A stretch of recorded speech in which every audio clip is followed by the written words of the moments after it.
સમાંતર શ્રેણીની અંદર આપણે બે રીતના દાખલા જોઈ ગયા કે તમને કોઈ શ્રેણી આપી હોય અને પદ શોધો.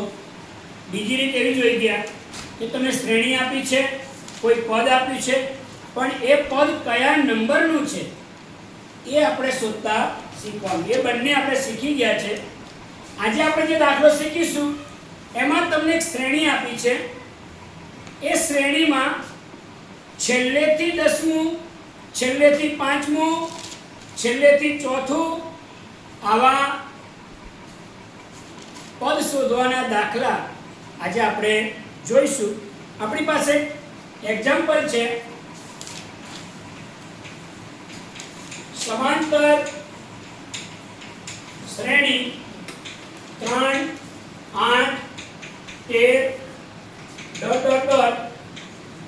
253 હોય તો છેલ્લેથી 20મું પદ શોધો.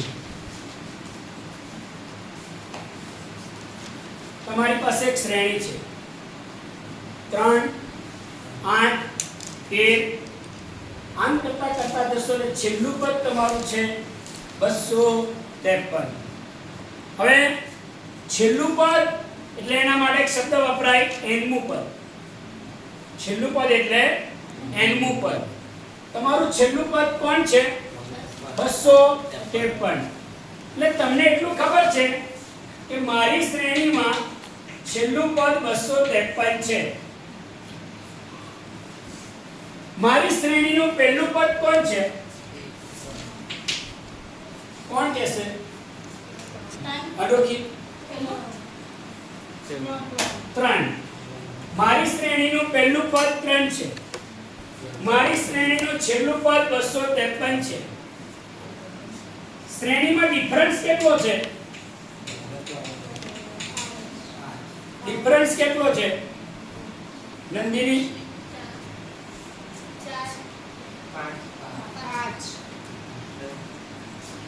8 ઓછા 3 કેટલા થાય? 5.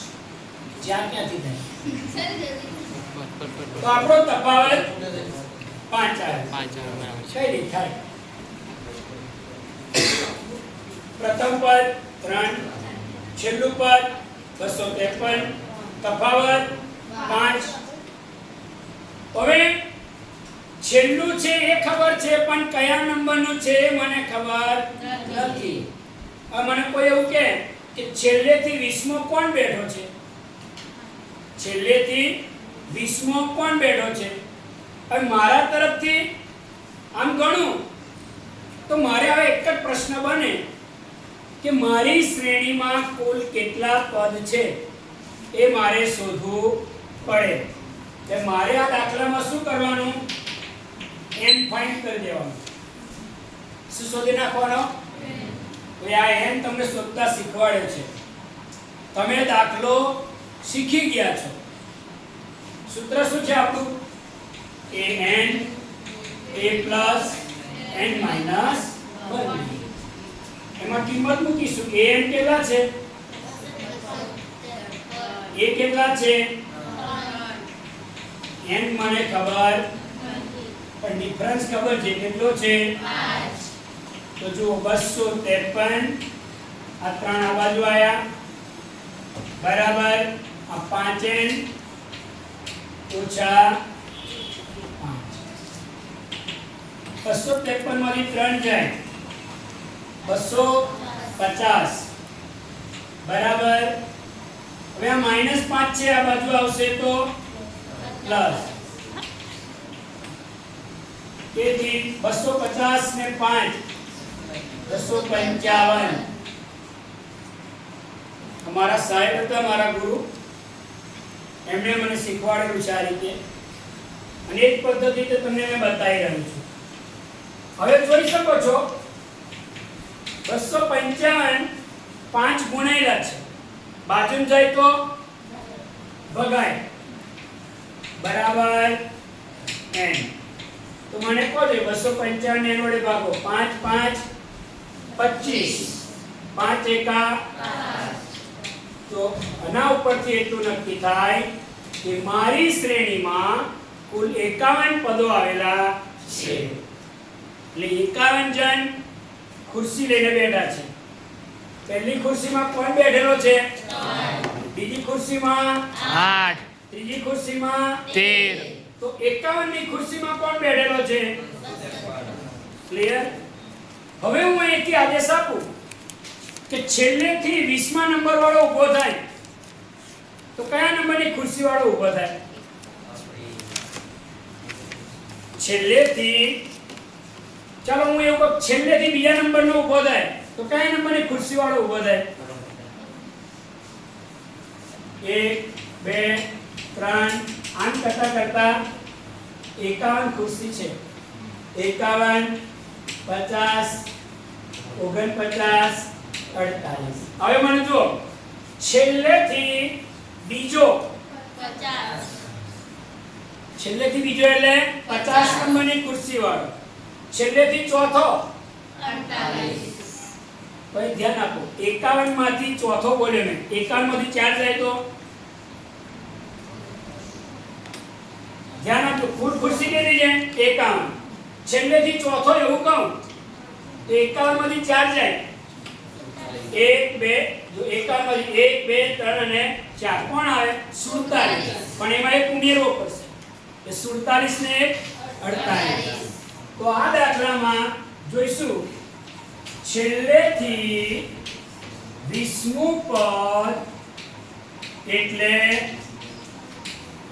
છેલ્લેથી 20મું પદ એટલે કુલ કેટલા છે? એમાંથી 20 કાઢી નાખો અને એક ઉમેરી દો. 51 માંથી 20 જાય તો 31 વત્તા 1 એટલે કેટલા આયા? 32. તો છેલ્લેથી 20મું પદ એટલે મારે કયા નંબરનું પદ શોધવાનું? 32. તો આવા પ્રકારના દાખલામાં તમને છેલ્લેથી જે પદ પૂછે એને બાદ કરી દેવાનું અને પછી એક ઉમેરવો પડશે. શું કરવું પડશે? એક ઉમેરવો પડશે. જો કુલ એક પદ કેટલા હતા? 51. તો 51 માંથી 20 કાઢી નાખ્યા એટલે કેટલા થાય?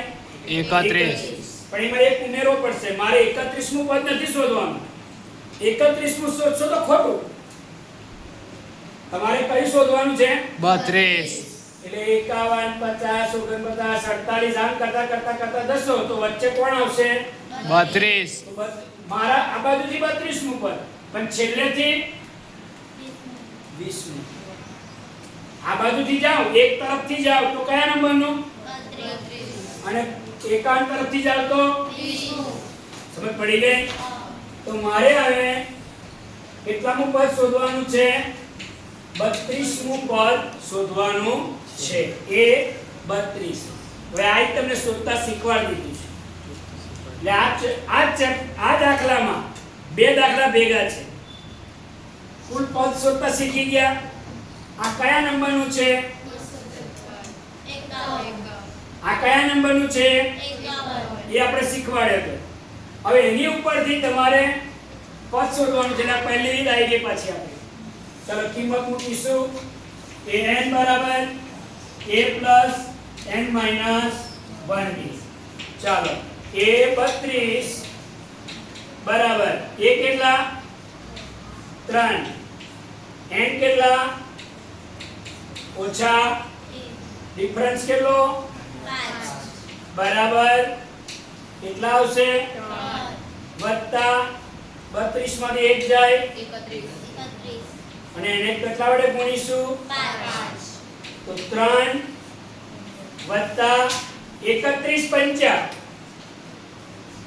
5 એકા 5 અને 5 તારી 15, કુલ 155, ચલો 3 અને 155 કેટલા થાય? આ આપણો જવાબ.